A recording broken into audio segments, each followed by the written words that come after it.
کہ حضور علیہ الصلوۃ و تسلیم پہ درود پڑھا تو حوا آدم علیہ السلام کے لیے حلال ہو گئی. اب آدم و حوا دونوں جنت میں شان سے رہنے لگے. اللہ نے کہا یہ ایک درخت ہے, اس درخت کے قریب نہیں جانا, اس کے پاس نہیں جانا. اور اللہ تبارک و تعالیٰ خود فرماتا ہے, آپ نے سنا ہے آج تراویح میں, کہ اللہ نے آدم علیہ السلام پر بھول طاری کر دی. دیکھو جو نبی ہوتا ہے نا وہ گناہ نہیں کرتا. گناہ کسے کہتے ہیں؟ جان بوجھ کر اللہ کی نافرمانی کرنے کو گناہ کہتے ہیں. اور بھول سے ہو جائے, جیسے کوئی بندہ روزے کی حالت میں جان بوجھ کے پانی پی لے, روزہ ٹوٹ جائے گا. کھا لے تو روزہ ٹوٹ جائے گا, لیکن اگر بھول سے کھایا تو روزہ نہیں ٹوٹے گا. تو اس کا مطلب بھول سے گناہ نہیں ہوتا. بھول, اللہ تعالیٰ نے بھول طاری کر دی آدم علیہ السلام پر. آدم علیہ السلام کو اب اور ان کی بیوی حضرت حوا کو شیطان نے بہکانا شروع, وسوسے ڈالنا شروع کیا. جنت میں اس کا داخلہ ختم ہو گیا تھا, اب وہ جنت میں نہیں جا سکتا تھا. بعض لوگ بیان کرتے ہیں کہ وہ مور پہ چل کر کے گیا, سانپ پر بیٹھ کر کے گیا. یہ سب من گڑی گڑت روایت ہے, ایسا کچھ نہیں. جب اس کو جنت سے نکال دیا گیا تب وہ جنت میں نہیں جا سکتا تھا. پھر اس نے بہکایا کیسے؟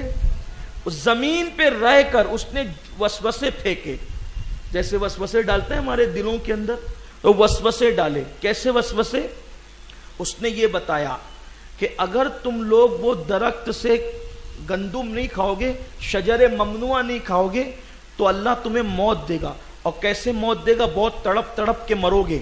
اس نے زبان باہر نکال لی, آنکھیں بڑی بڑی کر لی, تڑپنے لگا.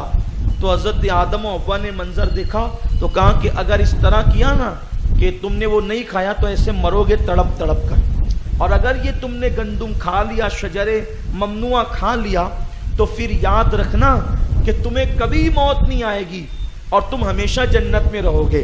تب ظاہر سی بات ہے انسان تو انسان ہوتا ہے. حضرت آدم علیہ السلام پہ بھول ہوئی, اور چونکہ زمین پر تو آنا تھا, کیونکہ اللہ نے پیدائش سے پہلے کہا تھا کہ میں زمین پر اپنا خلیفہ بھیجنے والا ہوں. تو بھئی اگر وہ شجر ممنوع نہ کھاتے تو آدم زمین پہ کب آتے؟ تو اللہ بھی بہانے پیدا کرتا ہے نا, اسباب پیدا کرتا ہے. تو اللہ تعالیٰ نے ان پہ بھول طاری کر دی اور انہوں نے وہ کھا لیا. جیسے ہی کھایا ان لوگوں نے تو جنت کا لباس ان کے جسم سے, وہ جنتی لباس پہنے ہوئے تھے, اتر گیا. یہاں ایک خاص بات عرض کر دوں, اگر آدم سے بھول کر لغزش ہوتی ہے, لغزش پیغمبرانہ, تو جنتی لباس اتر جاتا ہے, جنت سے نکال دیے جاتے ہیں. ہم تم جیسے گناہ کریں گے تو اپنا انجام کیا ہوگا؟ سوچئے. اسی لیے اللہ کی نافرمانی کرنے سے پرہیز کرنا چاہیے. گناہ کرنے سے ترقی رک جاتی ہے, گناہ کرنے سے ترقی چھین لی جاتی ہے. تو جنت کا لباس اتر گیا. اب دونوں ہو گئے بغیر لباس کے, تو ایک دوسرے سے شرم کرتے تھے. اللہ نے کہا کہ تم نے بھول کی, اس لیے اب تم زمین پہ جاؤ. تو حضرت حوا کو جدہ میں اتارا. یہ جو شہر بنا نا جدہ شریف, وہ جدہ کا نام جدہ اسی لیے پڑا, الجدتوں کا معنی ہوتا ہے دادی کے, کیونکہ وہاں حضرت حوا اتری تھی. اور سراندیپ پر یعنی سری لنکا جو ہندوستان تھا پہلے, اس وقت وہ سری لنکا نہیں تھا, وہ ہندوستان ہی تھا. تو وہاں اللہ نے آدم علیہ السلام کو اتارا. ابھی بھی جس پہاڑی پر آدم علیہ السلام کو اتارا گیا تھا, اس پہاڑی پر ابھی بھی آدم علیہ السلام کے قدم کا نشان موجود ہے. ابھی بھی آپ کے قدم کا نشان موجود ہے. تو آپ اترے, اور اترنے کے بعد بہت روتے تھے, بہت وحشت ہوتی تھی آپ کو. آدم علیہ السلام تقریباً 200 سال اور ایک روایت کے مطابق 300 سال تک روتے رہے. اندھیرا تھا, تاریکی تھی, دل نہیں لگتا تھا, کیونکہ جنت میں نور تھا, روشنی تھی. اب آدم علیہ السلام پریشان ہیں.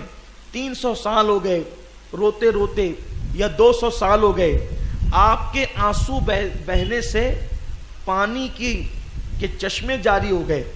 پرندے اس میں چونچ ڈالتے اور کہتے کیا مزیدار پانی ہے. تو آدم علیہ السلام کہتے یہ ایک ندامت کے آنسو ہے جس کی لذت تم محسوس کر رہے ہو. تو پھر آدم علیہ السلام نے ایک دن اللہ سے عرض کیا, میرے اللہ کہ جس محمد پر تو نے نکاح کے وقت تو درود پڑھوایا تھا، اور جس کا نام تو نے عرش پہ اپنے نام کے ساتھ لکھا تھا، اور جس کا نام تو نے جنت کے دروازوں پر اپنے نام کے ساتھ لکھا تھا، مولا اسی محمد کا واسطہ تو مجھے بخش دے۔ تو اللہ کی رحمت نے مسکرا کر کے کہا آدم تو نے کیسے جانا یہ نام؟ تو عرض کی مولا میں نے عرش پہ دیکھا تھا، جنت میں دیکھا تھا، حوروں کی پیشانیوں پہ دیکھا تھا، میں سمجھ گیا یہ تیرا محبوب ہے۔ ارشاد ہوا ارے تو نے اپنے لیے مغفرت مانگی آدم، اگر تو اس کا نام لے کر اپنی تمام اولاد کے لیے مغفرت مانگتا تو میں سب کو بے حساب جنت عطا کرتا۔ پھر حضرت جبریل علیہ السلام آئے اور آپ نے اذان پڑھی تو اندھیرا دور ہو گیا دنیا سے اور اجالا ہی اجالا ہو گیا۔ تو حضرت آدم علیہ السلام نے شکر کے طور پر 2 رکعت نماز ادا کی، کب؟ اندھیرا دور ہوتے وقت اور اجالا آتے وقت۔ تو اللہ کو آدم کی ادا اتنی پسند آئی کہ اللہ نے اسی کو نماز فجر بنا دیا۔ یہ جو نماز فجر ہے نا، یہ سب سے پہلے حضرت آدم علیہ السلام نے پڑھی ہے۔ تو آدم علیہ السلام نے نماز پڑھی۔ حضرت مولا علی فرماتے ہیں، مولا کائنات، کہ ہندوستان کے پھل اتنے لذیذ کیوں ہوتے ہیں؟ ہندوستان کے پھل اتنے لذیذ کیوں ہوتے ہیں اور ہندوستان کے میوے اتنے خوشبودار کیوں ہوتے ہیں؟ اور فرمایا کہ آدم علیہ السلام جب جنت سے اترے تو اپنے بدن پہ جنت کے پتے باندھ کر اترے تھے، تو جیسی زمین پہ تو ہوا چلی تو جنت کے پتے اڑ گئے، اور جس درخت پہ گئے تو اس درخت کے اندر خوشبودار میوے پیدا ہونے لگے۔ آدم علیہ السلام جب جنت سے آئے تھے تو ایک عصا لے کر آئے تھے، 10 فٹ کا عصا۔ وہی عصا حضرت موسیٰ علیہ السلام تک پہنچا، اور آپ 3 اوزار لے کر آئے تھے، 3 اوزار۔ ایک تھی جس کو اردو میں سڑسی کہتے ہیں، اور ہم اپنی زبان میں اس کو سانسی کہتے ہیں۔ یہ جنت سے آئی ہے سانسی۔ آدم علیہ السلام اس کو جنت سے لے کر کے آئے تھے۔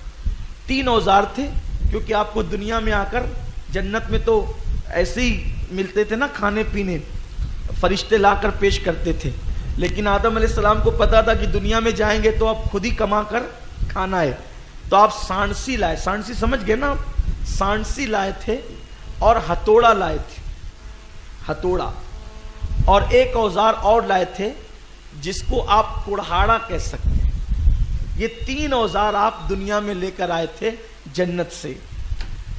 تو آپ کی توبہ جب قبول ہو گئی تو آدم علیہ السلام کو ابھی 300 سال تک کے اپنی بیوی کی یاد ہی نہیں آئی، اللہ ہی اللہ روتے ہی رہے، اور توبہ قبول ہو گئی، اللہ تعالیٰ نے دعا سن لی تو بیوی کی یاد آئی۔ تو آدم علیہ السلام بیوی سے ملنے چلے، بیوی سے ملنے چلے، تو آدم علیہ السلام 7 قدم کے اندر مکہ مکرمہ پہنچے۔ آدم علیہ السلام کا ایک قدم سوچو کتنا لمبے فاصلے پر ہوگا کہ آپ 7 قدم میں ہندوستان سے مکہ مکرمہ پہنچے۔ اس کا مطلب ہندوستان کتنا مقدس ملک ہے کہ پہلا انسان یہاں آیا، پہلا نبی یہاں آیا، پہلی اذان یہاں ہوئی، پہلی نماز یہاں ہوئی، پہلا حاجی ہندوستان ہی سے چلا مکہ المکرمہ۔ تو آدم اور حوا کی ملاقات ہوئی میدان عرفات میں، العرفہ کہتے ہیں پہچاننے کو، اور دونوں میاں بیوی، ہماری امی اور ہمارے ابا، حوا اور آدم وہاں ملے، دونوں وہاں ملاقات ہوئی دونوں کی، اور دونوں وہاں پر ملے۔ اللہ تعالیٰ کی بارگاہ میں بہت خوشی کا اظہار کیا۔ وہ تاریخ تھی ذی الحجہ کی 9 تاریخ، اسی لیے سب حاجی حجن وہاں پر جا کر جمع ہوتے ہیں اور سب کی مغفرت کا پروانہ ملتا ہے۔ پھر آدم علیہ الصلوۃ و تسلیم حضرت حوا کے ساتھ رہنے لگے۔ آدم علیہ السلام پہلے پہل کپڑا بننے کا کام کرتے تھے۔ پہلے پہل آپ کا کام کیا تھا؟ کپڑا بنتے تھے آپ۔ اسی لیے جو لوگ کپڑا بنتے ہیں نا، جو کپڑوں کا کاروبار کرتے ہیں، عام طور پہ وہ لوگ بڑے نرم دل ہوتے ہیں۔ پھر کپڑا بنتے بنتے آپ نے کھیتی باڑی شروع کی اور کھیتی باڑی کرنے لگے۔ آپ جنت سے آتے آتے کچھ بیج لے کر کے آئے تھے، جنت سے آتے آتے کچھ بیج لے کر آئے تھے۔ اب وہ بیج لے کر آئے تو رونا دھونا یہاں کر رہے تھے، تو بیج آپ بھول گئے. بھئی بیوی بھول گئے تو اب کیا یاد رہے گا؟ تو بیج بھول گئے. اور شیطان نے کیا کیا؟ چپکے سے ان بیجوں کو ٹٹولا اندھیرے میں. تو جن بیجوں پر شیطان کا ہاتھ پڑ گیا وہ بیجوں سے جو